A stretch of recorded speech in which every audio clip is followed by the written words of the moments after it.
uh, yang paling sering itu adalah kekerasan fisik dan kekerasan yang kaitannya dengan menjatuhkan mental, Mbak.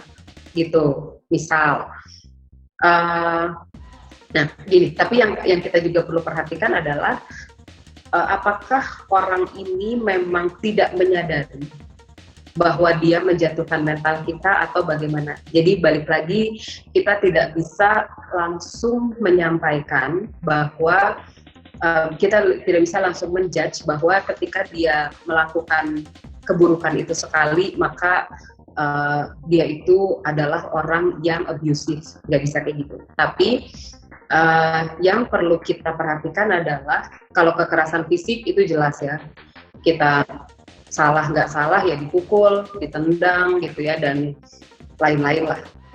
Tapi kalau kekerasan yang sifatnya mentally itu biasanya dilakukan secara verbal atau dilakukan dengan gesture gitu ya.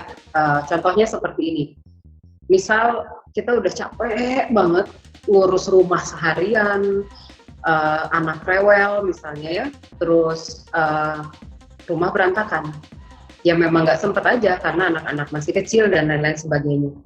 Lalu suami kita datang, terus dia ngomong, ih kamu tuh males banget ya, masa sih ngelakuin ini aja nggak bisa ini dan itu gitu. Nah,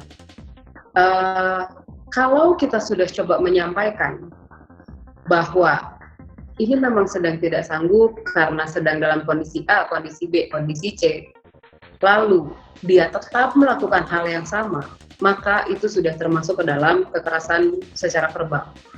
Dan itu menjatuhkan mental sebagai ibu-ibu.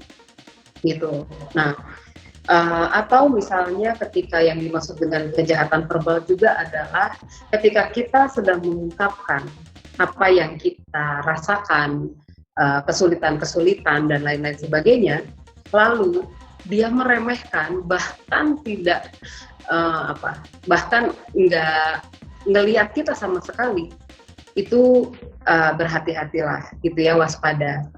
Nah, tapi memang kita sebagai ibu juga perlu untuk melihat kapan sih kita perlu untuk bicara. Misal dia lagi kusut banget, suami kita lagi kusut banget mukanya, terus kita langsung ngomel dan dia tidak mendengarkan, mungkin itu adalah hal yang wajar.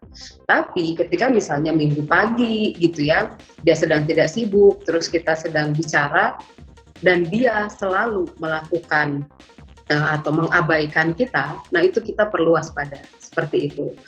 Coba dulu ngomong sama lewat teman kita atau teman suami kita gitu, dan dia tetap melakukan hal yang sama, maka kita perlu waspada, sangat waspada.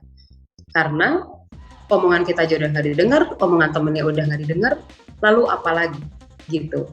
Sangat mungkin akhirnya dialah yang memang tidak mau untuk menyesuaikan diri dengan kita. Bukan tidak mau berubah ya, tapi tidak mau menyesuaikan diri dengan kita.